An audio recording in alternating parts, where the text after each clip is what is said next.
so incredibly humbled to be here tonight.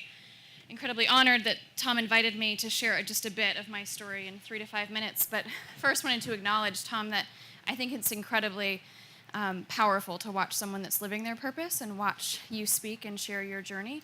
And I think it's a powerful testimony to the courage that it really takes to share the depths of who you are and the journey that it's taken to get you here. So I applaud you, not only for doing what you're doing, but for sharing it publicly. Not a lot of people can do that, so I applaud you for that.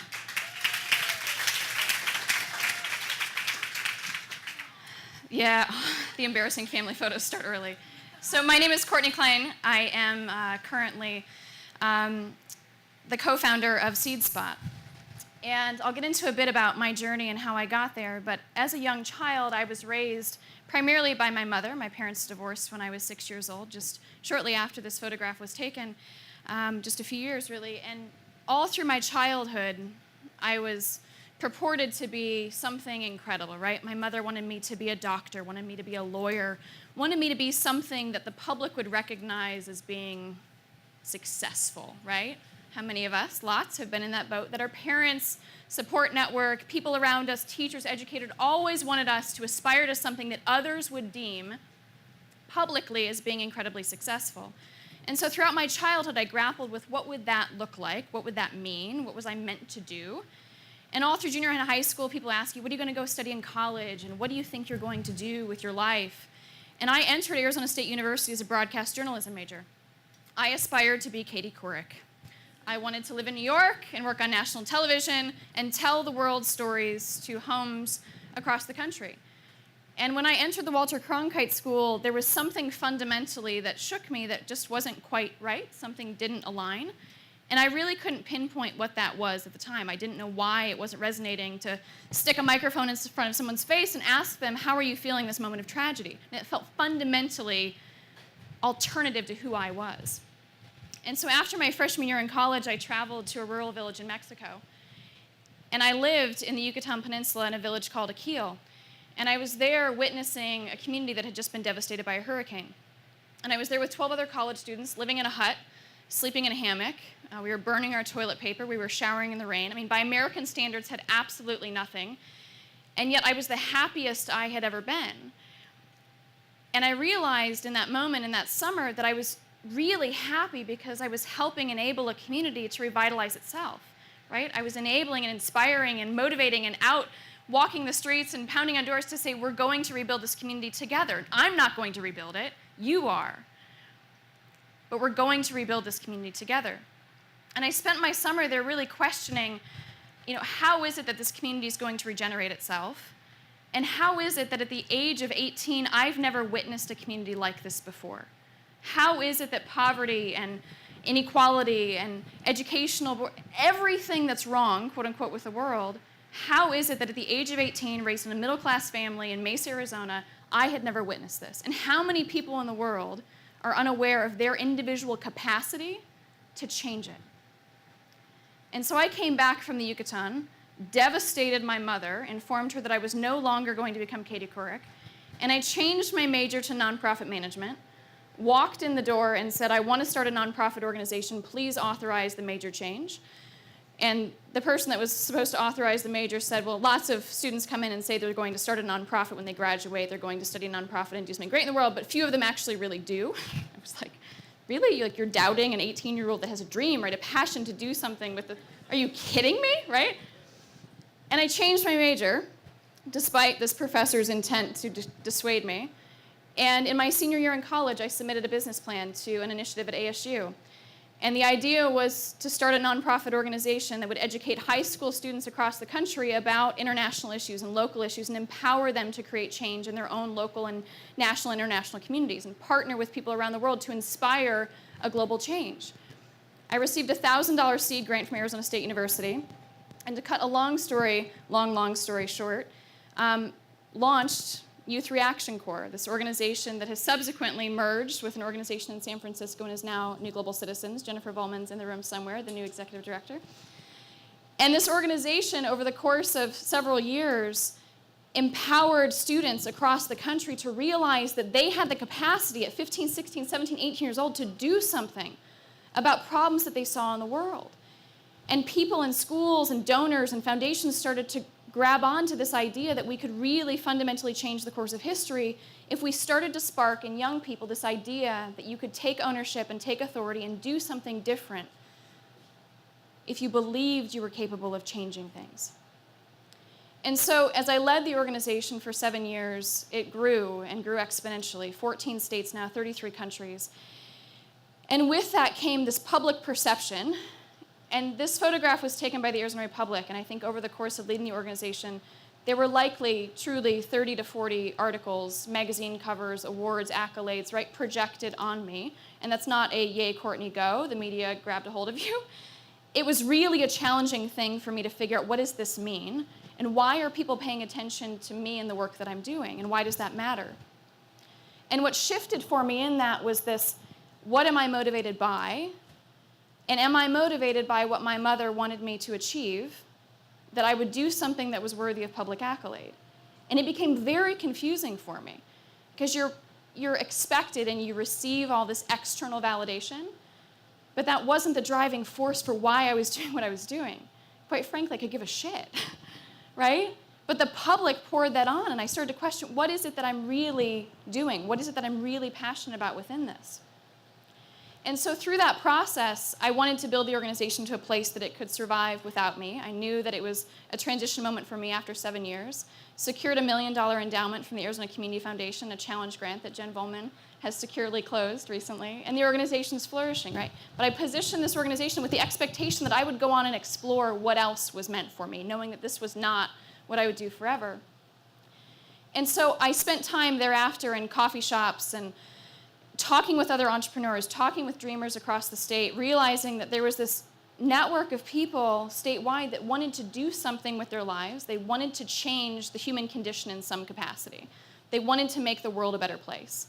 And whether they were coming to me for advice or insight or inspiration, I didn't know, but I knew that I loved sitting at coffee shops on nights and weekends, talking with other people that had dreams about making the world a better place. And so 1.5 years after leaving New Global Citizens and spending lots of time in between in random jobs and cubicles and trying to figure out who I was meant to be, I co-founded with Chris Petroff an organization called SeedSpot. And the intention behind SeedSpot is to inspire dreamers, inspire entrepreneurs, and help support people that believe that the world can function differently. And in our first cohort last summer, we had 191 entrepreneurs from across the state of Arizona apply, and we took 16 companies, 16 entrepreneurs, 16 dreamers into our program.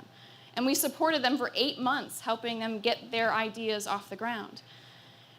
And a few of them are here tonight. And I truly could not be more proud at the fact that there are other people in the world trying to fundamentally change the human condition in a way that they believe is possible.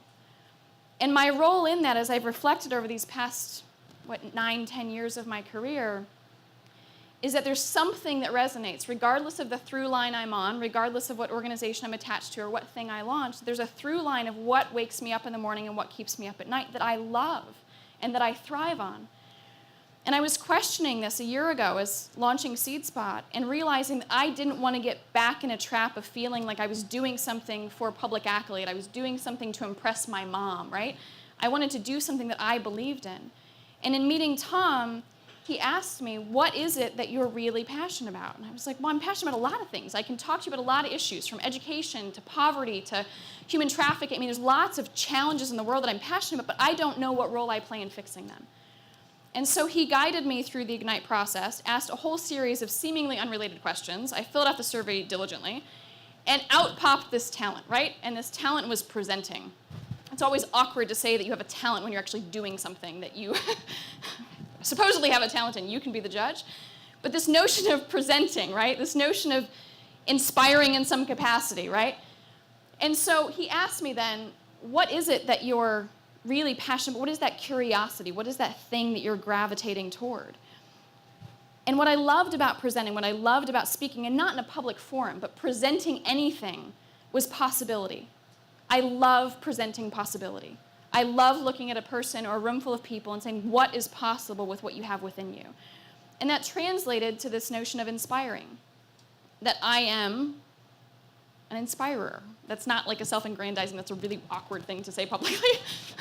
But that this thing, whatever it is, God-given, is this, I love inspiring people to believe that what they have within them, that there's something there that's worthy of pursuing. And so this passionate curiosity then coupled with this idea that there are thousands of problems in the world. And I'm not necessarily passionate about inspiring people to go build a new Maserati. Like, I'm not passionate about inspiring people to go make billions of dollars. Like, I don't care. I'm passionate about helping people and inspiring people to believe that they can change the world.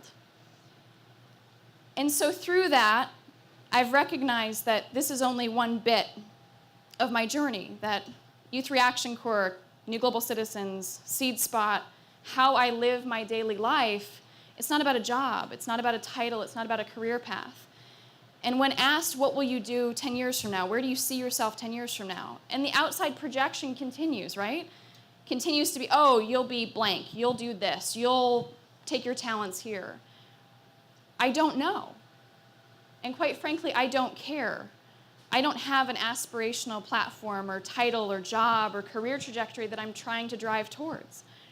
And that's challenging for people to understand, because typically you have some aspiration of dollars or revenue that you want to grow your company to, or a title that you want to hold at some point in your life. I don't care so long as I'm living who I am. And I'll close by telling you that while raised primarily by my mother at a young age and having this notion of you must do something worthy of public, and that's not a knock on my mom, it's just truly how I was raised. I built a relationship with my father when I was about 18 years old. Again, always in my life, but really truly built a strong relationship with my father at the age of 18. And he said something to me that I'll never forget as I was struggling through just being 18 and figuring out what the world looked like for me after I'd returned from Mexico. And he said to me, Courtney, we're called human beings, not human doings. And I thought all my life I've been asked, and continue to be asked, what do you want to be when you grow up? What do you want to do? And it was always the same answer. What do you want to be when you grow up? I want to be a doctor, right? That's a do, that's a function. What do you want to be when you grow up? I want to be a firefighter. Function, a doing. Like, what do you actually want to be? And I've realized through this process with Tom that I want to be me, right? Like, I want to live a life that I'm proud of, that whatever natural talent I have is meaningful and coupled with this curiosity that I have intuitively in the world. And I wish and hope and dream that never changes. And that every person has that within them. And that if you've not, and this is not a plug for Tom, he didn't ask me to do this, but truly there's a gift that Tom is bringing to the world that is his natural curiosity coupled with his natural talent, that is helping other people discover that they too have that within them and that they can be married into one. And so Oscar, if you've never been to our building at Seed Spot, just drive in and drive right out the parking structure. Oscar today, he's our parking attendant at our building at Seed Spot. Oscar is the most jovial, kind-hearted, incredible human being you'll ever meet. And I've always questioned, like, Oscar, why are you in a booth? Like, why are you sitting in a booth? And I asked him today, totally not thinking that it would have any correlation to being on the stage tonight. I said, Oscar, why do you do what you do? Why are you in a booth, in a parking structure at Thomas and Central? And you have to understand, the man was asked by Maya Angelou to write poetry for her. He was on stage at some incredible